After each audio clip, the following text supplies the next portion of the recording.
Hello guys, welcome to the channel. मेरा नाम अक्षय राजावत है और मैंने साइकोलॉजी में अपना मास्टर्स कंप्लीट किया हुआ है। पिछले वीडियो में मैंने बात की थी कि मैंने अपना पहला पीएचडी का इंटरव्यू दिया था, इसका प्रोसेस क्या रहा था और किस तरह के सवाल मुझसे पूछे गए थे। तो फाइनली पीएचडी में मेरा एडमिशन हो गया है और मैंने हाईएस्ट मार्क्स के साथ अपना एडमिशन सिक्योर किया है। आप स्क्रीन पर मेरे एडमिशन का फाइनल मेरिट लिस्ट देख सकते हैं और इस वीडियो में मैं उन टिप्स के बारे में बात करने वाला हूं जो मैंने अपनी इंटरव्यू के टाइम पर यूज़ की थी। सबसे पहला पॉइंट है आपका रिसर्च प्रपोजल।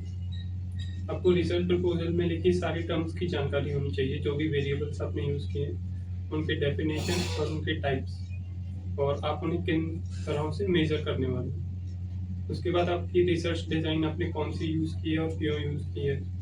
अगर कोई और रिसर्च डिज़ाइन उसकी जगह यूज़ कर सकते हैं तो उसकी भी जानकारी होनी चाहिए कि वो क्यों यूज़ कर सकते हैं और कैसे उसका उपयोग किया जा सकता है। फिर उसमें टूल्स आपने कौन कौन से यूज़ किए हैं। अगर कोई स्केल है या क्वेश्चनेयर है तो वो कब डेवलप हुआ और उसे किसने बनाया है, कितने आइटम्स हैं, वो वैलिड है या नहीं। जैसे मेरे इंटरव्यू के टाइम उन्होंने चेक किया था मेरे प्रपोजल में कि आपने कौन सा स्केल यूज़ किया, क्या ये वैलिड है क्या। उसके बाद आता है सैंपल साइज, आपने किस तरह का सैंपल लिया। उसके बाद आता है सैम्पलिंग क्राइटेरिया, उसमें अपनी सैम्पलिंग के लिए किस तरह के इंडिविजुअल्स को चूज़ किया है, आपके पार्टिसिपेंट्स की एज क्या है, उनकी क्वालिफिकेशंस क्या होनी चाहिए। सैम्पलिंग के लिए आपने कौन सा सैम्पलिंग मेथड यूज़ किया है, प्रोबेबिलिटी सैम्पलिंग है या नॉन प्रोबेबिलिटी सैम्पलिंग है, और वो क्यों यूज़ किया है, तो आपको उसकी अच्छे से जानकारी होनी चाहिए। बेसिकली आपका रिसर्च एप्टीट्यूड बहुत अच्छा होना चाहिए। अगर आपके रिसर्च प्रपोजल में रिटर्न में अगर कोई गलती हो भी जाती है तो आपको इंटरव्यू के टाइम पर जवाब देते टाइम कोई गलती नहीं होनी चाहिए। आप अगर रिटर्न में कोई गलती है तो आप उसे बोलकर एक्सप्लेन कर देंगे, सर ये रिटर्न में गलत हो गया पर मुझे इसके बारे में सही जानकारी है।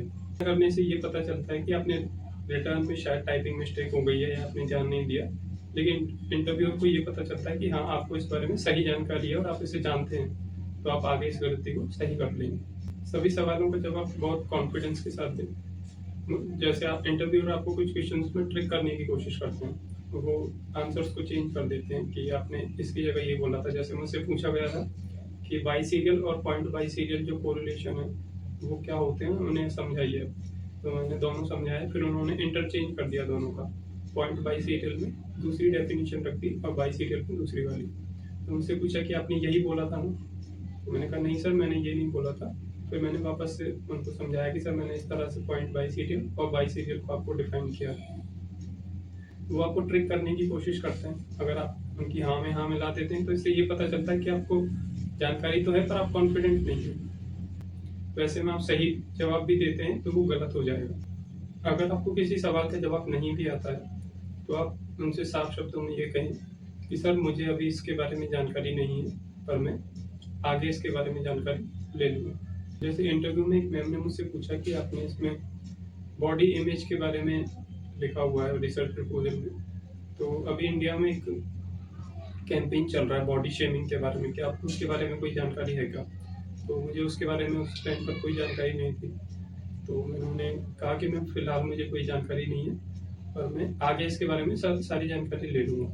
और उन्हें थैंक यू कहा कि मैम थैंक यू, आपने मुझे इस पॉइंट के बारे में बताया, ये मेरी रिसर्च में और हेल्पफुल होगा। तो आप अपनी गलती को स्वीकारें और उनसे कहें कि हाँ मैम मैं इसके बारे में आगे ध्यान रखूँगा, और उनकी तरफ से जो भी सजेशन आपको दिए जाते हैं उन्हें पॉजिटिवली एक्सेप्ट करें। और उन्हें थैंक यू कहें कि थैंक यू मैम आपने मुझे सजेस्ट किया, इससे मेरी रिसर्च और बेहतर होगी। इससे इंटरव्यू पर ये इम्पैक्ट पड़ता है कि आप अपनी गलती को एक्सेप्ट कर रहे हैं और उन्होंने जो सजेशन दिया है उसे पॉजिटिवली एक्सेप्ट कर रहे हैं।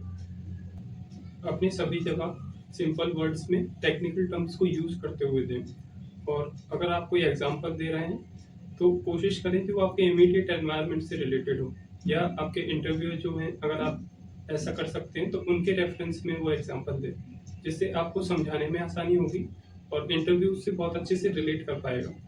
आपके नेट के मार्क्स भी बहुत ज़रूरी होते हैं, क्योंकि 70% मार्क्स आपके नेट के स्कोर से और 30% मार्क्स आपके इंटरव्यू के स्कोर से ऐड करके फाइनल मेरिट लिस्ट बनाई जाती है। पर इसमें डरने की कोई ज़रूरत नहीं है, क्योंकि फाइनल मेरिट लिस्ट में जब हमारा जो एडमिशन हुआ है उसमें कुछ बच्चे ऐसे भी हैं जिनका कुछ टाइम पर सिर्फ पीएचडी क्वालिफाई था, पर उनका इंटरव्यू बहुत अच्छा हुआ जिसकी वजह से उनका भी पीएचडी में एडमिशन हो गया था। कुछ गलतियाँ जो मैंने अपने इंटरव्यू के टाइम पे की थी, उनमें से एक ये है कि मैंने मेरे रिसर्च प्रपोज़ल जो था, उसमें रिटर्न में कुछ गलतियाँ थी। जैसे उसके फॉर्मेट में कहीं-कहीं पर कुछ प्रॉब्लम्स थी और वहाँ पर रिटर्न के मार्क्स नहीं थे। कुछ इंटरव्यूज़ में रिटर्न के मार्क्स अलग से होते हैं और वाइवा के नंबर अलग से दिए जाते हैं। तो अगर आप इंटरव्यू देने जा रहे हैं तो उससे पहले चेक करें कि क्या रिटर्न और वाइवा के मार्क्स अलग-अलग हैं और अपने रिटर्न प्रपोज़ल जो है उसमें सारी गलतियों को पहले चेक कर लें एक बार। एक बोनस टिप जो मुझे उस टाइम पर लगा कि मुझे करना चाहिए था, जैसे मेरे एक सीनियर ने क्या किया था कि उन्होंने अपने रिसर्च प्रपोज़ल की 5 कॉपीज़ करवाई थी। जब जैसे उन्हें पता था, उन्होंने पहले भी कई इंटरव्यूज़ दिए हुए थे, तो उन्हें पता था कि 4 से 5 मेंबर्स पैनल में बैठते हैं। तो उन्होंने अपने रिसर्च प्रपोज़ल की 5 कॉपीज़ करवाई थी और उन्होंने एक-एक कॉपी हर इंटरव्यूअर को अलग-अलग दे दी थी। इससे क्या होता है कि इंटरव्यूअर को सवाल पूछने में आसानी होती है और आपके रिसर्च प्रपोज़ल को बार-बार एक-दूसरे को देना नहीं पड़ता है। इससे उनके लिए सवाल करना आसान हो जाता है। आपकी तरफ से एक पॉज़िटिव इम्पैक्ट पड़ता है कि आप बिना कहे ये चीज़ कर रहे हैं। जैसे हमारे इंटरव्यू में हमें ये भी नहीं कहा गया था कि आप रिसर्च प्रपोज़ल लेके आओ, क्योंकि पर जब हम रिटर्न में रिसर्च प्रपोज़ल लेकर गए थे, तो उन्होंने हमसे पूछा कि हमने तो आपसे कहा ही नहीं था कि आप रिसर्च प्रपोज़ल लेके आना है, तो आप क्यों लेकर आए? तो हमने कहा सर ये तो बेसिक है, रिसर्च प्रपोज़ल तो लाना होता है। और ऐसे में अगर आप 5 कॉपीज़ अलग-अलग ले जा रहे हैं हर इंटरव्यूअर के लिए, तो वो एक अलग से बोनस पॉइंट हो जाता है आपके लिए। अगर आपको लगता है आपको फॉलो करना चाहिए तो आप कर सकते हैं। Thank you for watching the video और अगर आपके कोई सवाल हैं तो आप कमेंट बॉक्स में मुझे बता दें। मैं और वीडियोज़ बनाने वाला हूँ जिससे आप रिसर्च प्रपोज़ल कैसे बना सकते हैं या रिसर्च प्रपोज़ल के लिए जो टॉपिक चूज़ करना होता है उसमें सबसे ज़्यादा टाइम लग जाता है। तो आप वो कैसे चूज़ कर सकते हैं उसके बारे में मैं कुछ वीडियोज़ बनाऊँगा। Thank you.